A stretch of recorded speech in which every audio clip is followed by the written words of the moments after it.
بخاری اس میں شریک ہو کر شامل ہو کر بڑی خوشی اور مسرت ہو رہی ہے۔ دینی مدارس کا یہ قیام، یہ پھیلاؤ، تعلیم و تعلم کے یہ سلسلے بڑے مبارک ہیں۔ اللہ تعالیٰ انہیں قائم اور دائم رکھے۔ یہ دینی مدارس در حقیقت اللہ کے دین کے مراکز ہیں، علم دین کے مراکز ہیں۔ یہیں پر اللہ کا دین پڑھا پڑھایا جاتا ہے، سمجھا سمجھایا جاتا ہے، اور پھر یہیں سے علماء، دعات، مبلغین تیار ہوتے ہیں، جو پھر اپنے علاقے میں، اپنے شہر میں، اور بعض اپنے صوبے اور ملک بھر میں اللہ کے اس دین کو پھیلاتے ہیں، پہنچاتے ہیں، اور تبلیغ دین کا فریضہ ادا کرتے ہیں۔ اور وہ مشن دین اسلام کا، اللہ کی توحید کا، جو ہمارے پیارے نبی صلی اللہ علیہ وسلم اس امت کے سپرد کر گئے ہیں، وہ اس مشن کو آبیاری کرتے ہیں اور آگے پہنچاتے ہیں۔ میرے بھائیوں، مدارس کا یہ کردار معمولی نہیں، بہت عظیم، بہت عظیم۔ یہ جو دین ہے، یہ دینی علم، یہ بنیادی طور پر اللہ تعالیٰ کی ذات کے ارد گرد گھومتا ہے۔ انبیاء کی بعثت کا مقصد آسمان سے کتابوں کے نزول کا مقصد، اور اس پڑھنے پڑھانے کا ایک ہی مقصد ہے کہ اللہ تعالیٰ کی سچی معرفت حاصل ہو، اللہ تعالیٰ کے حقوق کی پہچان ہو، تاکہ انسانوں کا، مخلوق کا اپنے خالق کے ساتھ، اپنے مالک و رازق کے ساتھ سچا، صحیح اور کامل اور مکمل تعلق قائم ہو۔ اس دین کا، دینی علوم کا بنیادی مقصد یہی، اور یہ بہت عظیم مقصد ہے، عظیم مقصد۔ وَمَا خَلَقْتُ الْجِنَّ وَالْإِنسَ إِلَّا لِيَعْبُدُونَ۔ اللہ تعالیٰ نے فرمایا انسانوں اور جنوں کی تخلیق کا مقصد اللہ کی بندگی ہے۔ اللہ کی بندگی میں اللہ کی اطاعت بھی آتی ہے، اللہ کی بندگی میں اللہ کی عبادت بھی آتی ہے، لیکن اللہ تعالیٰ نے اپنی شریعت میں اپنی بندگی اور اپنی اطاعت کے احکامات سے پہلے اپنا تعارف کرایا ہے، اپنی پہچان کرائی ہے۔ تو ان دینی علوم کا بنیادی مقصد یہی ہے، شریعت کا بنیادی نقطہ یہی ہے کہ انسانوں کو اللہ کے ساتھ جوڑ دیا جائے۔ ان انبیاء کے سلسلے کی، جن کے ذریعے اللہ نے اپنا دین اتارا، آخری کڑی جناب محمد الرسول اللہ صلی اللہ علیہ وسلم۔ اللہ تعالیٰ ان کے بارے میں کیا فرماتا ہے؟ فرمایا وَأَنزَلَ اللَّهُ عَلَيْكَ الْكِتَابَ وَالْحِكْمَةَ وَعَلَّمَكَ مَا لَمْ تَكُنْ تَعْلَمُ۔ اے پیغمبر علیہ السلام، ہم نے آپ پر کتاب بھی اتاری ہے، ہم نے آپ پر اس کتاب کے علاوہ اور بھی حکمت بھری باتیں، حکمت بھرے علوم اتارے ہیں، اور آپ کو علم عطا فرمایا ہے جن چیزوں کا آپ کے پاس علم نہیں تھا۔ تو یہ علم اللہ نے اپنے پیغمبر پر اتارا، یہ شریعت اللہ نے اپنے پیغمبر پر اتاری۔ کیوں اتاری؟ تاکہ اس علم اور شریعت کے ذریعے انسانوں کو اللہ کا تعارف کرا دیا جائے، اللہ کی پہچان کرا دی جائے۔ تو یہ بنیادی مقصد ہے، بنیادی مقصد ہے۔ اللہ تعالیٰ نے فرمایا ایک اور مقام پہ وَدَاعِيًا إِلَى اللَّهِ بِإِذْنِهِ۔ اے لوگوں، ہم نے اپنے پیغمبر محمد صلی اللہ علیہ وسلم کو داعی الی اللہ والے. اللہ کی طرف بلانے میں بہت سارے معانی آتے ہیں. اللہ کا تعارف کرایا, اللہ کے حقوق بتائے, اللہ تعالیٰ کی عظمت شان سے لوگوں کو روشناس کرایا, اللہ کے احکامات بتائے, اللہ کی مرضی بتائی, اور پھر سب سے اہم اللہ کی عبادت کا حق بتایا, اور پھر اللہ کی عبادت کے طور بتائے. یہ مقصد ہے انبیاء کی بعثت کا. اللہ نے یہی مقصد بنایا. ایک اور مقام پر فرمایا ادعو الى سبیل ربک بالحکمت والموعظۃ الحسنۃ وجادلھم باللتی احسن. اے پیغمبر علیہ السلام, آپ کا ذمہ یہ ہے, آپ کا وظیفہ یہ ہے, آپ کی ذمہ داری یہ ہے کہ آپ نے اس پوری کائنات کو اس راہ پہ لگانا ہے جو راہ اللہ کی طرف جاتی ہے. آپ کا یہ کام ہے. لوگوں کو بلاؤ, لوگوں آؤ, اپنے رب کی معرفت حاصل کرو, اور آؤ اپنے رب تک پہنچنے کا طریقہ مجھ سے حاصل کرو. یہ انبیاء کی بعثت کا بنیادی مقصد یہی ہے. اس لیے ایک تو اے اہل علم, اے طلاب کرام, اے مدارس سے پڑھنے والوں, ہمیں اس نقطے کو سمجھنا چاہیے کہ ہم جو علم پڑھ رہے ہیں, جو علم حاصل کر رہے ہیں, اس علم حاصل کرنے کا مقصد بعض ڈگریاں حاصل کرنا نہیں ہے, سند حاصل کرنا نہیں ہے, عالم مولوی اور علامہ کہلانا نہیں ہے, اور پھر اس کے نتیجے میں مختلف مدارس اور مساجد میں ذمہ داریاں نبھا کے محض اپنا روزگار حاصل کرنا نہیں ہے, بلکہ میرے بھائیوں, بزرگوں, دوستوں, اس علم کو حاصل کرنے کا, ان مدارس کا رخ کرنے کا یا پڑھنے کا ایک ہی مقصد ہے, ہمیں اپنے خالق و مالک اللہ رب ذوالجلال کی سچی اور صحیح معرفت حاصل ہو جائے, ہمیں اپنے رب کی شان اور عزت معلوم ہو جائے, ہمیں اپنے رب کے حقوق معلوم ہو جائے. یہ بنیادی مقصد ہے. اور پھر جو اس کا تقاضا ہے اسے پورا کرو. سب سے بڑھ کر اللہ کی معرفت, اللہ کے ساتھ تعلق, اللہ کی عبادت, اللہ کی اطاعت کا فریضہ اے علماء اور طلباء ہمیں ادا کرنا چاہیے, ہمیں ادا کرنا چاہیے. اس کی دلیل یہ ہے کہ آپ دیکھیں جو دین اور شریعت رسولوں نے بیان کی, اللہ کی معرفت اور اللہ کے حقوق کی جو باتیں رسولوں نے بیان کی, ان پر سب سے پہلے, سب سے کامل اور سب سے بہترین عمل ان رسولوں نے کیا.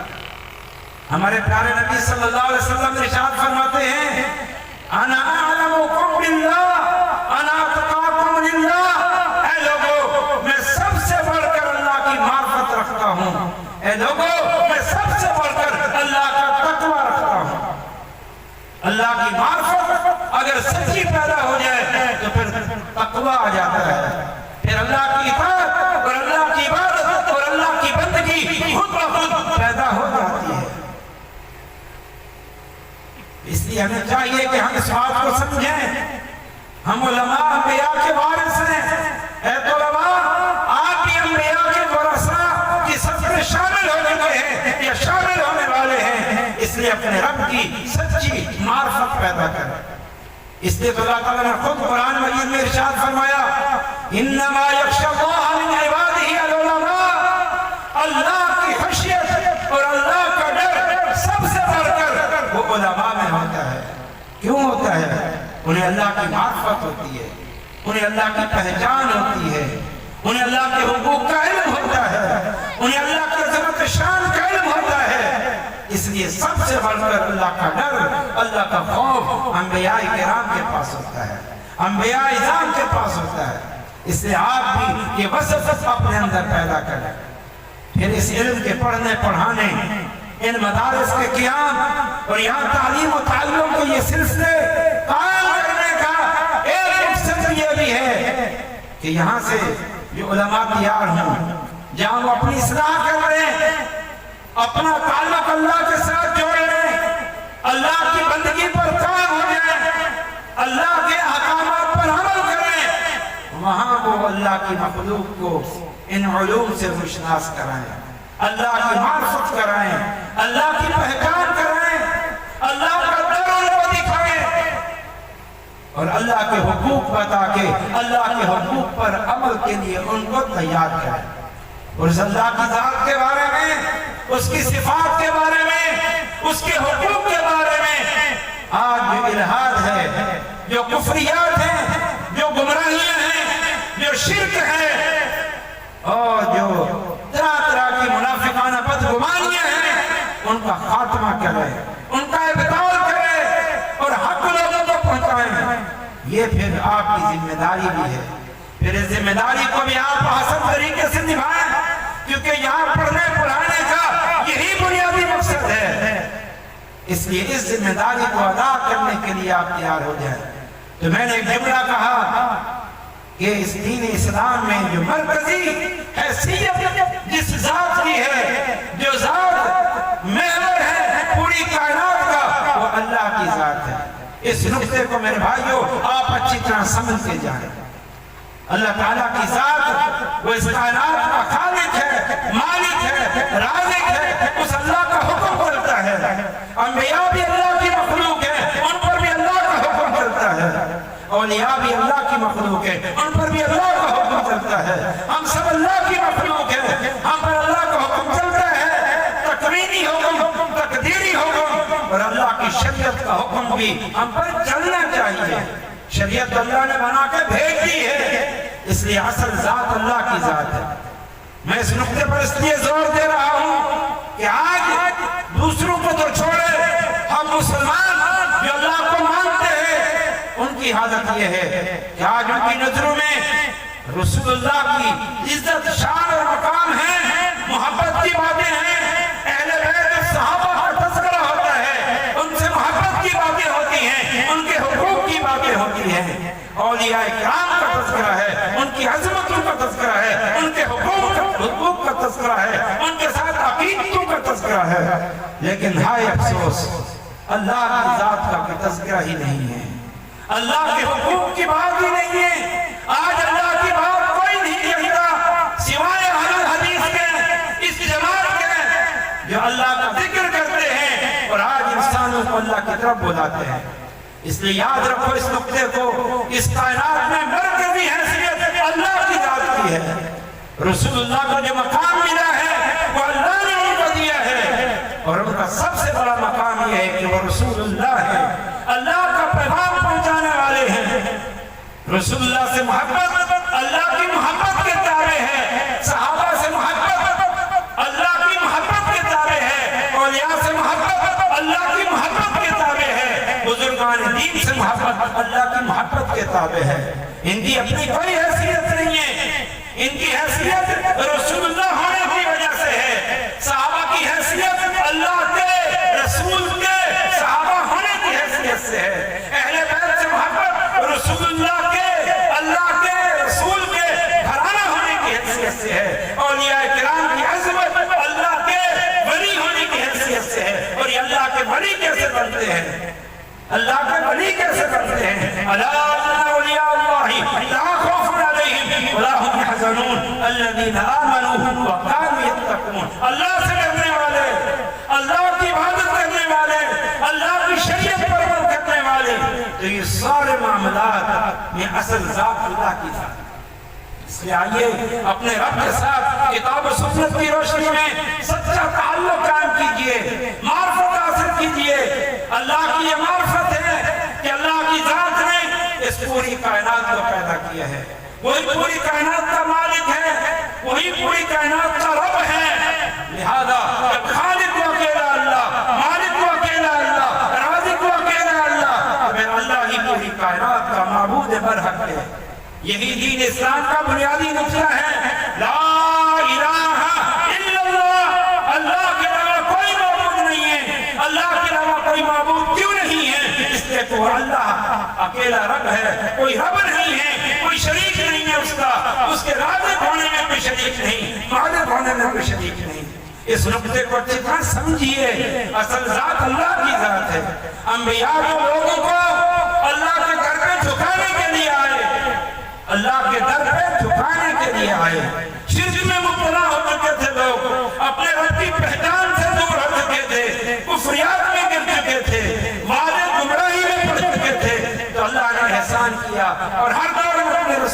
بھیجا اور آخری نبی محمد رسول اللہ صلی اللہ علیہ وسلم کو بھیجا. کیوں بھیجا؟ إِنَّكَ لَتَدْعُوهُمْ وَإِنَّكَ لَتَهْدِي إِلَىٰ صِرَاطٍ مُسْتَقِيمٍ. یہ لوگ بھٹک چکے ہیں، اپنے خالق اور مالک اور رازق کی پہچان ختم کر چکے ہیں، اس راز سے دور ہو چکے ہیں، بھٹک چکے ہیں. ان کی منزل اللہ کی ذات ہونی چاہیے تھی، اللہ کی رضا ہونی چاہیے تھی. یہ اپنی منزل کو فراموش کر چکے ہیں. اے نبی، ہم نے آپ کو بھیجا ہے، آپ انہیں صراط مستقیم کی طرف رہنمائی کریں. تو اللہ کا یہ مقام پہچانو، اس کی ربوبیت کو، خالقیت کو، مالکیت کو، رازقیت کو اور دیگر سینکڑوں جو صاف قرآن حدیث میں ہیں، ان کو پہچانو اور اللہ کو وحدہ لا شریک لہ سمجھو. اس کے ساتھ ساتھ یہ عقیدہ رکھو کہ اب یہ کائنات اللہ نے بنائی ہے، یہ کائنات اللہ کی ہے. یاد رکھنا اس بات کو. کچھ عرصہ قبل بس میں ایک قوالی سن رہا تھا، کوئی خبیث مردود لعین کچھ جملے کہہ رہا تھا. مجھے ایک جملہ وہ یاد رہ گیا کہ سری شرک پر مبنی ہے. وہ کہہ رہا تھا یہ کائنات علی کی ہے، یہ کائنات علی کی ہے، یعنی یہ پوری کائنات نعوذ باللہ علی کی ہے. اور اگلا جو جملہ تھا مجھے یاد نہیں، لیکن اس کا مفہوم یہ تھا لہذا اس کائنات پر حکم بھی علی کا چلنا چاہیے. والعیاذ باللہ سری شرک ہے، سری کفر ہے. یہ کائنات اللہ کی ہے، اللہ ہی رب العالمین ہے. لہذا میرے بھائیو حکم بھی اللہ کا چلنا چاہیے. الحکم الا للہ. اللہ تعالیٰ نے خود فرمایا حکم ایک اللہ کا ہے. کہیں فرمایا الا لہ الخلق والامر. سن لو اچھی طرح، یہ کائنات اور اس کائنات میں بسنے والے انسان و جن یہ سب اللہ کی مخلوق ہیں. لہذا اس کائنات پر اور بسنے والے انسان اور جنوں پر حکم بھی اللہ کا چلنا چاہیے. لہذا اس بات کو اچھی طرح ذہن نشین کر لو کہ ہم اللہ کی مخلوق ہیں، ہم پر اللہ کا حکم چلنا چاہیے. ایک مقام پہ فرمایا فَمَا اخْتَلَفْتُمْ فِيهِ مِنْ شَيْءٍ فَحُكْمُهُ إِلَى اللَّهِ. اگر کسی معاملے میں تمہارا اختلاف ہو جائے تو پھر اللہ کا حکم وہاں پر چلے گا. اس لیے اللہ کا حکم چلنا چاہیے. یہ دین کیا ہے؟ اللہ کا حکم ہے. یہ شریعت کیا ہے؟ اللہ کا حکم ہے. یہ نبی کا حکم نہیں ہے، کسی صحابی کا حکم نہیں ہے، یہ اہل بیت کا حکم نہیں ہے، یہ کسی کا حکم نہیں ہے، یہ اللہ کا حکم ہے.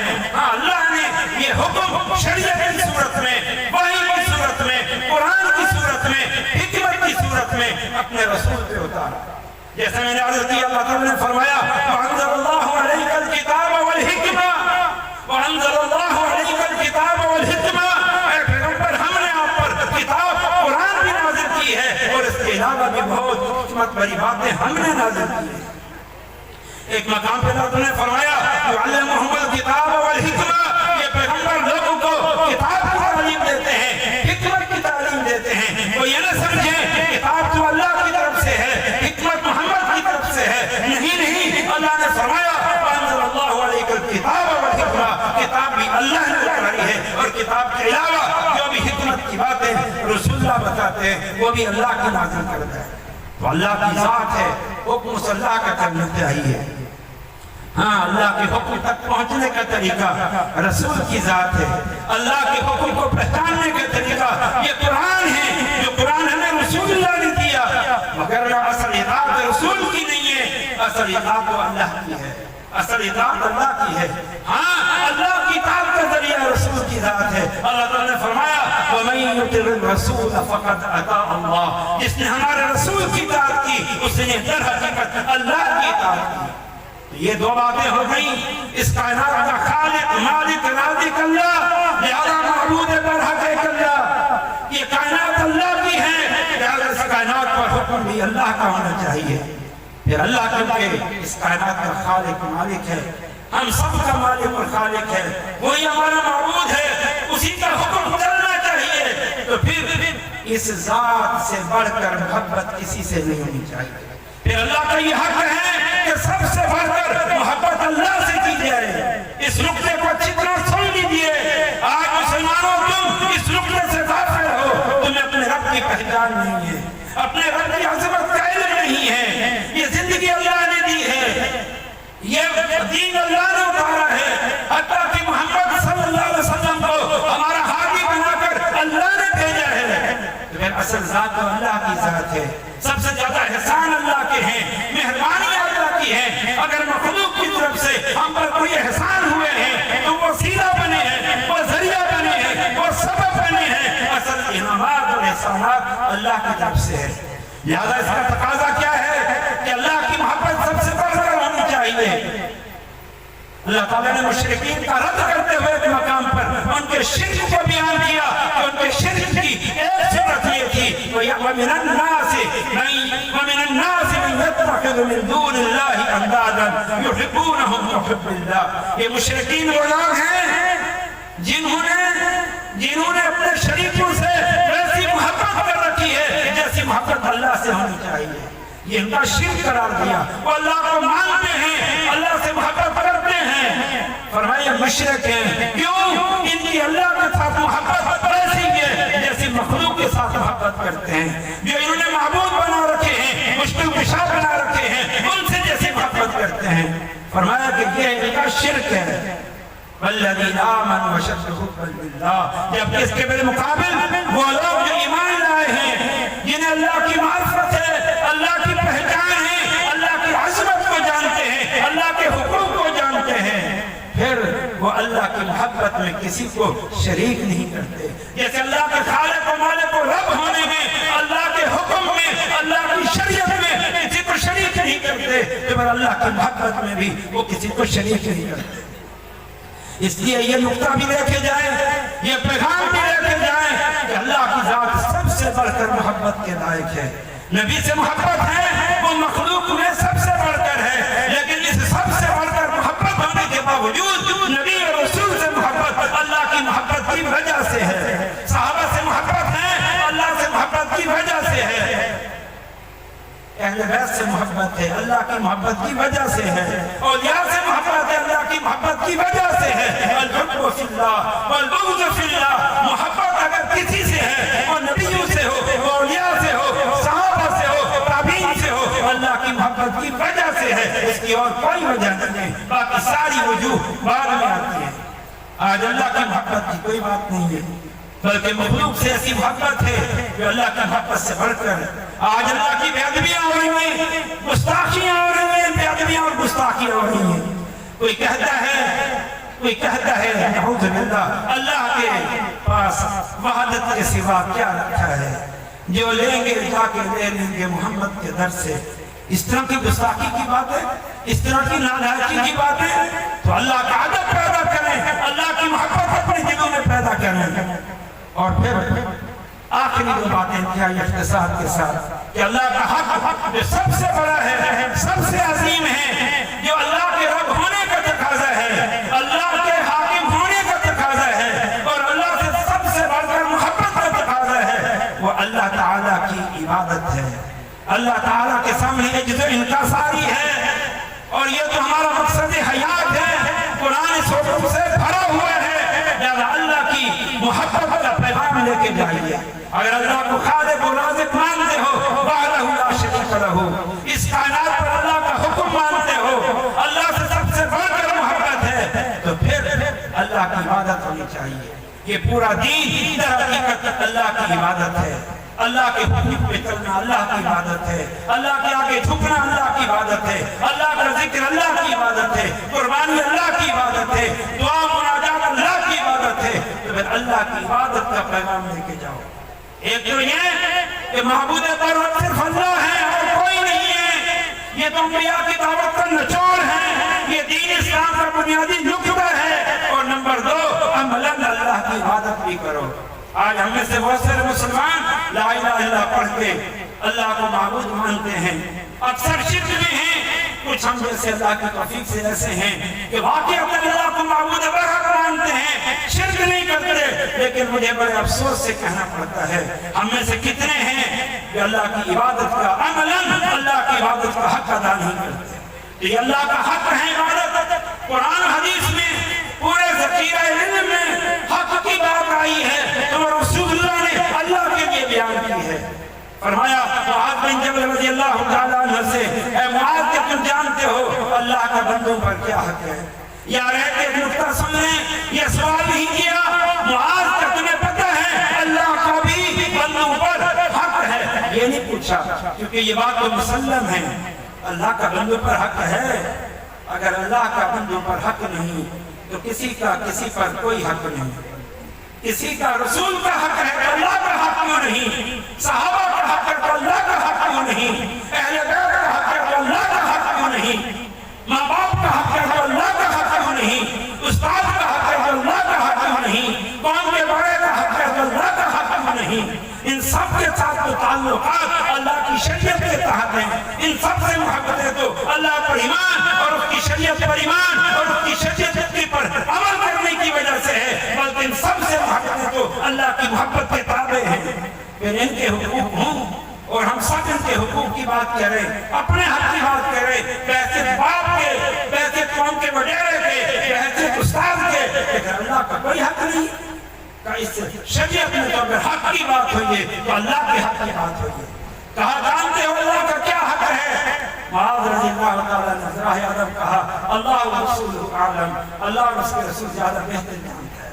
تو آپ صلی اللہ علیہ وسلم نے فرمایا یہ حدیث سن کے جاؤ، 10ویں نہیں 1000 بار سنی ہوگی، لیکن اس پر عمل کرو، اسے اپناؤ، عملی طور پر اس کے تقاضوں کو پورا کرو۔ تو نبی صلی اللہ علیہ وسلم نے فرمایا حق اللہ العباد ان یعبدوہ ولا یشرکوا بہ شیئا، اللہ کے بندوں پر یہ حق ہے، وہ اللہ جو خالق و مالک و رازق ہے، وہ اللہ جس نے ہمیں دی ہوئی یہ سانسیں جس نے ہمیں دی ہیں، یہ لباس جس نے ہمیں دیا ہے، اولاد دی ہے، یہ سب کو کسی کا دیا ہوا ہے، اس اللہ کا حق ہے کہ ہم اس کی عبادت کریں اور اس کے ساتھ کسی کو شریک نہ ٹھہرائیں۔ یہ تو ہمارا مقصد حیات ہے۔ تو یہ اس پورے علم کا فائدہ ہے، یہ اس پورے علم کا تقاضا ہے کہ ہم خود عملی طور پر ان تقاضوں پر قائم ہو جائیں۔ اور اے علماء اور طلباء، خاص طور پر تمہیں نصیحت کرتا ہوں، تمہیں پڑھانے اور تمہارے پڑھنے، یہ مدارس قائم کرنے، تمہاری ضروریات کو پورا کرنے کا ایک ہی مقصد ہے کہ تم معاشرے کے مثالی اور بہترین مسلمان بن کے دوسروں کے لیے ایک نمونہ بن جاؤ، مثال بن جاؤ، آئیڈیل بن جاؤ۔ اور نمبر 2، اللہ کے اس پیغام کو، اللہ کی معرفت، اس کے حقوق اور اللہ تعالیٰ کی عظمت اور اس کی عبادت کی باتوں کے پیغام کو لے کر پہنچو اور مخلوق کو خالق کے ساتھ جوڑ دو، جیسے نبی صلی اللہ علیہ وسلم نے مخلوق کو خالق کے ساتھ جوڑ دیا۔ اس لیے آؤ اپنی ذمہ داریوں کو نبھاؤ۔ یہ مدارس اپنا کام کر رہے ہیں، منتظمین یہ کام کر رہے ہیں، باقی کام اے علماء اور طلباء ان مدارس کے فیض یافتگان میرا اور آپ کا ہو جاتا ہے کہ ہم اللہ کے دین کے پیغام کو پہنچائیں۔ ماشاءاللہ بڑی خوشی ہوتی ہے، خاص طور پر ستار کا علاقہ اتنا دور اور اتنا پسماندہ، لیکن ماشاءاللہ یہاں کے علماء، یہاں کے دعات، یہاں کے اہل خیر اپنی ذمہ داری کو بہت سخت طریقے سے نبھا رہے ہیں۔ آج یہ داخت کا یہ عظیم الشان جلسہ، یہ عظیم الشان تقریب، یہ جنگل میں منگل کا سما، اتنے علماء میں نے شاید کم ہی دیکھے ہوں کہ اسٹیج پر اتنا علماء ہوں، تھرپار کر کے اس دور دراز علاقے میں اسٹیج پر اتنا علماء، یہ سب دلیل ہے اس بات کی کہ آپ لوگ اپنی ذمہ داری کو سمجھ رہے ہو اور اچھے طریقے سے ان ذمہ داریوں کو نبھاؤ۔ اللہ تعالیٰ ان مدارس کو قائم رکھے، ان مدارس کے قیام کے یہ جو مقاصد ہیں اللہ تعالیٰ ان کو پورا فرمائے۔ اقول قولی ھذا وآخر دعوانا الحمد للہ۔